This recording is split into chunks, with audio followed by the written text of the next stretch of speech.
RMS civil services में आपका स्वागत है। ये जीएस का प्रैक्टिस सेट नंबर 5 है और इसमें साइंस से संबंधित क्वेश्चन लिए गए हैं जो काफ़ी इम्पॉर्टेंट है। प्रीवियस में क्वेश्चंस आ चुके हैं ये सब का, और कुछ क्वेश्चन जो है वो एक्स्ट्रा डाले गए हैं जिसकी पूछने की संभावना ज़्यादा है। तो पहला नंबर क्वेश्चन देखते हैं कि लिटमस अम्ल क्षार सूचक होता है। ऑप्शन ए जीवाणु, option B lichen, option C विषाणु, ऑप्शन डी इनमें से कोई नहीं। तो इसका आंसर बताएं क्या होगा? Option B, okay, lichen. लिटमस जल में घुलनशील विभिन्न रंजकों का एक मिश्रण होता है जो थाइलोफाइट समूह में लाइकेन नामक पौधे से निकलता है। ठीक है, तो ये लाइकेन जो पौधा है वो किस समूह से है? तो थाइलोफाइट समूह से है। ओके, तो इसे ध्यान रखिएगा। और दूसरा नंबर क्वेश्चन देखते हैं कि जैविक रूप से संश्लेषित नैनो कणों का उपयोग एक नई पारिस्थितिक मित्र तकनीक है जिसका कैंसर उपचार में बड़ी संभावनाएं हैं। इस तकनीक में एक पौधे के निचोड़ का उपयोग करते हैं। यह पौधा कौन सा है? तो ऑप्शन ए मदार, option B parthenium, option C धान, ऑप्शन डी लेमन ग्रास। तो इसका आंसर बताएं क्या होगा? Option B, okay. पार्थेनियम पौधे की पत्ती के निचोड़ का उपयोग नैनो कणों के जैव संश्लेषण में किया जाता है और यह कैंसर उपचार में भी लाभदायक होता है। ओके, 3 नंबर क्वेश्चन देखते हैं। निम्नलिखित फलीदार पौधे में से कौन सा पेट्रोपादप भी है? ऑप्शन ए अरहर, ऑप्शन बी मटर, ऑप्शन सी चना, ऑप्शन डी करंज। तो बताएं इसका आंसर क्या होगा? ऑप्शन डी करंज, जिसको बोलते हैं रतन जोत। रतन जोत भी पेट्रोपाद पौधा है। ठीक है, पौधे में करंज फलीदार पौधे होने के साथ साथ पेट्रोपाद किस श्रेणी में आता है? करंज, जिसका जैविक वैज्ञानिक नाम पैंगोमिया पैनेटा है, के बीजों से पैंगेमिया तेल निकाला जाता है जो बायोडीजल का एक मुख्य स्रोत है। ठीक है, बायोडीजल का, और बायोडीजल का एक और है रतन जोत, जिसको बोलते हैं रतन जोत। ओके,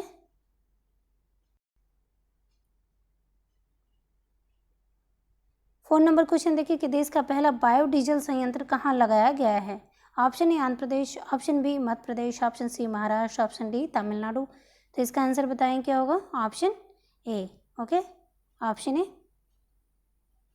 देश का पहला बायोडीजल संयंत्र काकीनाडा जो आंध्र प्रदेश में स्थापित किया गया है। ठीक है, तो यहाँ पे देखिएगा कि काकीनाडा कहाँ है? तो आंध्र प्रदेश में है।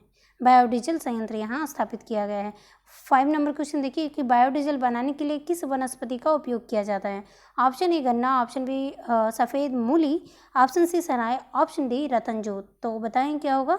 ऑप्शन डी रतनजोत। Okay, biodiesel.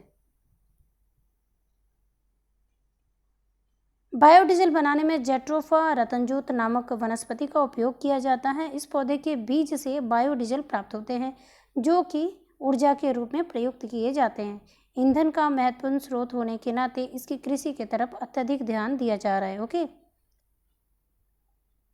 और यह एक आवृत्ति बीजी पादप है जिसका जीवन काल अन्य नकदी फसलों की अपेक्षा कम जल की आवश्यकता होती है, और ग्लोबल वार्मिंग के समय जल की जो पर्याप्तता है वो कम होने की वजह से इस पे ज़्यादा, इसके उत्पादन पर ज़्यादा ध्यान दिया जा रहा है, और ख़ास करके ये उत्तराखंड में इसका उत्पादन ज़्यादा हो रहा है। और इसका अभी बताए हैं कि बायोडीजल संयंत्र कहाँ स्थापित किया जा रहा है? तो आंध्र प्रदेश के काकीनाडा में। ओके, तो इसे ध्यान रखिएगा।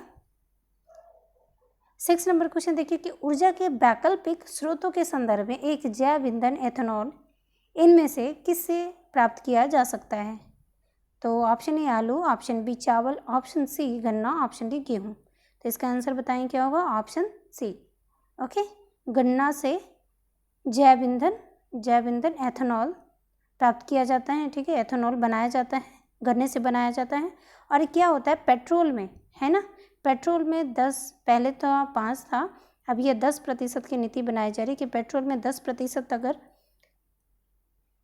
10% पेट्रोल में यदि इथेनॉल मिलाया जाए तो जो पेट्रोल का आयात भारत में होता है और जो आयात बिल भारत में बढ़ जाते हैं उसकी कमी होगी। ठीक है, तो भारत में जो होगा कि जो विदेशी जो मुद्रा होती है उसकी बचत होगी। ओके, तो इसी वजह से एथेनॉल जो है उत्पादन किया जा रहा है गन्ने के रस से।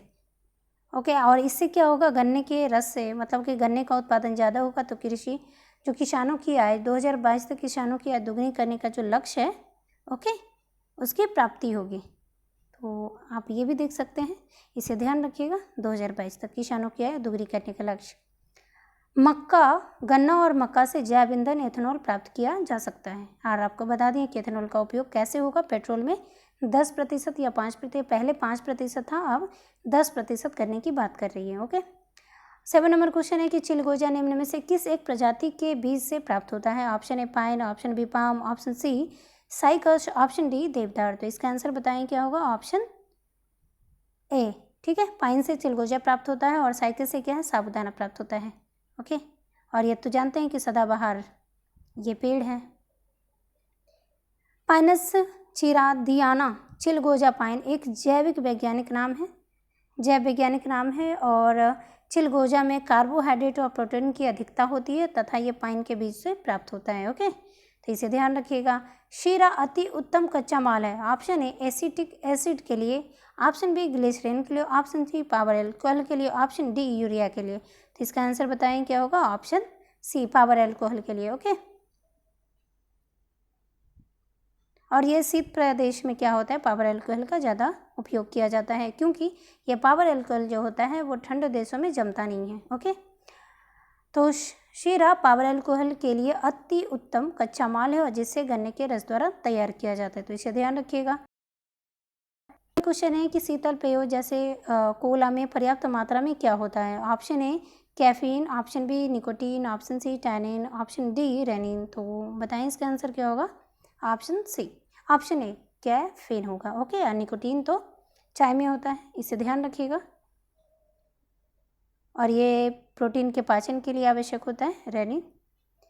तो शीतल पेयों जैसे कोला में कैफीन नामक एल्कोलाइड्स की पर्याप्त मात्रा रहती है। निकोटीन तंबाकू की पत्तियों से प्राप्त होता है, जबकि टैनिन कच्चे फलों में अधिक पाए जाते हैं। और रेनिन एक एंजाइम है जो शिशुओं में दूध को पाचन के लिए आवश्यक बनाता है। ओके, दूध को पचाता है रेनिन। 10 नंबर क्वेश्चन देखिए, बहुत ही इंपॉर्टेंट क्वेश्चन है। समुद्री घास निम्नलिखित तत्वों का मुख्य तथा महत्वपूर्ण स्रोत है। मतलब समुद्री घास से कौन से ऐसे तत्व जो मुख्य रूप से स्रोत बनते हैं? तो option A iodine, option B chlorine, option C bromine, option D इनमें से कोई नहीं। तो इसका आंसर बताएं क्या होगा, ऑप्शन ए। ठीक है, ये समुद्री घास होता है वो आयोडीन का मुख्य स्रोत होता है। ओके। और इसका एक्सप्लेनेशन देखते हैं। आयोडीन का मुख्य तथा महत्वपूर्ण स्रोत जो है केल्पी, नैरो, कम्बू, वैकेम आदि है। और आयोडीन इन अन्य स्रोतों में जैसे कि सी फूड, डेयरी उत्पाद में विशेषकर दूध आदि आते हैं। ओके। सी फूड में सबसे ज़्यादा आयोडीन की मात्रा होती है, स्रोत होते हैं। ठीक है। 11 नंबर क्वेश्चन देखिए कि केसर मसाला बनाने के लिए निम्नलिखित में से कौन सा भाग उपयोग में लाया जाता है? ऑप्शन ए पत्ता, ऑप्शन बी पंखुड़ी, ऑप्शन सी बाह्यदल, और ऑप्शन डी वर्तिकाग्र जिसको बोलते हैं स्टिग्मा। तो इसका आंसर बताएं क्या होगा, option D. Okay, stigma. Saffron crocus नामक पौधे के फूल के वर्तिकाग्र से केसर निर्मित किया जाता है। तो केसर किससे प्राप्त किया जाता है? तो वर्तिकाग्र से, स्टिग्मा से प्राप्त किया जाता है। ओके। 12 नंबर क्वेश्चन देखिए कि मुख्य मच्छर विकर्षण पदार्थ किससे प्राप्त होता है? मतलब विकर्षण मतलब होता है अलगाव, भाग, मतलब कि एक दूसरे मतलब भागता है ये। ठीक है। तो तुलसी से, नींबू से, और नीम से और हल्दी से। तो इसका आंसर बताएं क्या होगा, किससे मच्छर भागता है? तो ऑप्शन सी होगा। ओके, नीम से भागता है। तो मुख्य मच्छर विकर्षक नीम से प्राप्त होता है। नीम में औषधीय गुण होते हैं और इसके बीज और पत्तियों से दवाएं भी तैयार की जाती है। तुलसी एवं हल्दी में प्रतिजैविक गुण पाए जाते हैं। ओके। और नींबू में विटामिन सी का मुख्य स्रोत है जिससे प्रतिरोधक क्षमता में वृद्धि होती है। ओके, सी को ध्यान रखिएगा। 13 नंबर क्वेश्चन कि मानव पोषण के लिए टमाटर बहुलक स्रोत होते हैं। ऑप्शन ए एसिटिक अम्ल, ऑप्शन बी मेथोनिक अम्ल, ऑप्शन सी साइट्रिक अम्ल, ऑप्शन डी ऑक्जेलिक अम्ल। तो इसका आंसर बताएं क्या होगा, ऑप्शन सी होगा। ओके, इसका आंसर मुख्य रूप से साइट्रिक अम्ल होगा। और इसका आंसर इसमें क्या है, टमाटर में जो कुछ मात्रा होती है ऑक्जेलिक अम्ल की भी मात्रा होती है। ओके, तो टमाटर में मुख्य रूप से साइट्रिक अम्ल और मैलिक अम्ल पाया जाता है, जिसके कारण यह प्रत्यामल मतलब एंटासिड का कार्य करता है, जिससे ऑक्जेलिक अम्ल भी इसमें उपस्थित होता है, परंतु इसकी मात्रा जो होती है कम होती है। और ये आप जानते होंगे कि साइट्रिक अम्ल जो नींबू में भी होता है, और मैलिक अम्ल ध्यान रखिएगा कि ये सेब में होता है। ओके, सेब में होता है, तो इसे ध्यान रखिएगा। 14 नंबर क्वेश्चन देखिए कि निम्नलिखित युग में से सही सुमेलित कौन से हैं, पहचानें। तो अफीम छाल से, हींग फल से, रबड़ तना से, और डी जो है कुनैन जड़ से। तो इसका आंसर बताएं क्या होगा। ऑप्शन सी होगा, क्योंकि रबड़ जो प्राप्त होता है तने से प्राप्त होता है। कुनैन जो होता है, कुनैन की छाल, कुनैन जो प्राप्त होता है छाल से प्राप्त होता है, और इससे मलेरिया की दवाई बनाई जाती है। अफीम किससे प्राप्त होता है, तो फल से। ओके, फल से प्राप्त होता है। अफीम का पोस्ता है ना, पोस्ता प्राप्त होता है। ओके, और ये हींग जो है, हींग जड़ से प्राप्त होता है, जो सर्वप्रथम हिमाचल प्रदेश में हींग का खेती किया गया है, तो इसे आप ध्यान रखिएगा।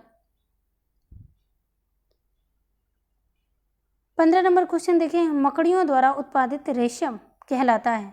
ऑप्शन ए टसर रेशम, ऑप्शन बी मूंगा रेशम, ऑप्शन सी कश्मीर रेशम, ऑप्शन डी ट्रॉपिक रेशम। तो इसका आंसर बताएं क्या होगा, ऑप्शन सी। ओके, कश्मीर रेशम, ये इंपॉर्टेंट क्वेश्चन है। 16 नंबर क्वेश्चन देखिए, निम्नलिखित में से कौन सा युग्म सुमेलित है। तो ऑप्शन ए ब्राह्मणी का है कफोत्सारक, ऑप्शन बी में है सदाबहार का मस्तिष्क टॉनिक, पुदीना के सामने है वातहर, ऑप्शन डी में है तुलसी के सामने मधुमेह दूर करने वाला। तो इसका आंसर बताएं क्या होगा, ऑप्शन सी। ठीक है, पुदीना वातहर है।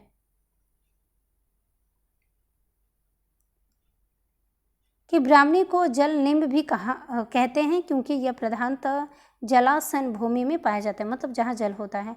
ब्राह्मणी का प्रभाव मुख्यतः मस्तिष्क पर पड़ता है। ब्राह्मणी स्नायु कोशों का पोषण कर उन्हें उत्तेजित कर देती है और हम स्फूर्ति का अनुभव करने लगते हैं। ओके, पुदीना पाचक होता है तथा वायु विकार, पेट का दर्द, अपचय आदि को ठीक करता है। तुलसी एक द्विबीजपत्री शाकीय औषधीय पौधे हैं। ओके, और सदाबहार या सदाफुली 12 महीनों में खिलने वाले फूलों का एक पौधा है, और यह मधुमेह उपचार के लिए उपयोग में लाया जाता है।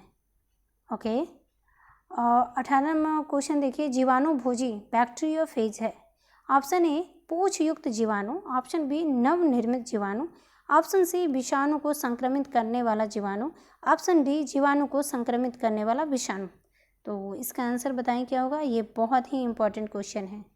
ओके, तो इसका आंसर होगा ऑप्शन डी, जीवाणु को संक्रमित करने वाला विषाणु। ओके, जीवाणु भोजी बैक्टीरियोफेज एक प्रकार का वायरस होता है जो जीवाणुओं को संक्रमित करता है। अन्य प्रकार के वायरस की भांति इसमें प्रोटीन की परत तथा इसके भीतर न्यूक्लिक अम्ल यानी डीएनए या आरएनए पाया जाता है। ओके, और 19 नंबर क्वेश्चन देखिए कि डेंगू बुखार में मानव शरीर में निम्नलिखित में से किसकी कमी हो जाती है। Option A platelets, option B haemoglobin, option C शर्करा, ऑप्शन डी जल। तो इसका आंसर बताएं क्या होगा, आप सब जानते होंगे इसका answer, option A. Okay, platelets. Dengue बुखार में पीड़ित रोगी के रक्त में प्लेटलेट्स की संख्या कम हो जाती है। प्लेटलेट्स शरीर में रक्तस्राव रोकने में मुख्य भूमिका निभाता है, और जब शरीर में प्लेटलेट्स की कमी हो जाती है तो असामान्य रूप से रक्तस्राव होता है। ओके, 20 नंबर क्वेश्चन देखते हैं कि मच्छरों के बारे में निम्नलिखित में से कौन सा कथन सही है। पहला है कि मादा पौधे का रस चूसती है, दूसरा में है कि मादा की अपेक्षा नर के डैने बड़े होते हैं, तीसरा में है कि नर की अपेक्षा मादा के डैने बड़े होते हैं। ऑप्शन ए केवल 2, ऑप्शन बी 1 और 3, ऑप्शन सी केवल 3, ऑप्शन डी इनमें से कोई नहीं। तो इसका आंसर बताएं क्या होगा, ऑप्शन सी। ओके, केवल 3 होगा कि नर की अपेक्षा मादा के डैने बड़े होते हैं। और इसका एक्सप्लेनेशन पढ़ लीजिएगा। 21 नंबर क्वेश्चन देखिए कि ध्वनि तरंगे ऑप्शन ए निर्वात में चल सकती है, ऑप्शन बी केवल ठोस माध्यम में चल सकती है, ऑप्शन सी केवल गैस में चल सकती है, ऑप्शन डी ठोस और तथा गैस दोनों माध्यम में चल सकती है। तो इसका आंसर बताएं क्या होगा, ऑप्शन डी। ठीक है, ये ठोस में चलती है, द्रव में चलती है और गैस में चलती है, तीनों माध्यमों में चलती है, किंतु ठोस में जो होता है इसकी जो गति होती है वो अधिक होती है, द्रव में गैस ये द्रव में थोड़ा कम होता है और गैस में तुलनात्मक रूप से कम होता है। ओके, तो यहाँ एक्सप्लेनेशन देख लेते हैं कि ध्वनि तरंगों के संचरण के लिए किसी न किसी माध्यम की आवश्यकता होती है। ध्वनि तरंगे ठोस, द्रव और तीनों ठोस, द्रव तथा गैस तीनों माध्यम में चल सकती है। ध्वनि तरंगों का वेग ठोस में अधिक, द्रव में उससे कम और गैस में उससे कम होता है, मतलब न्यूनतम होता है। ओके, और ये डेटा आप देख लीजिएगा कि हवा में ध्वनि का वेग जो होता है वो इतना होता है। ओके, और ये लास्ट क्वेश्चन था। ओके, नेक्स्ट वीडियो में मिलते हैं। Okay, thank you.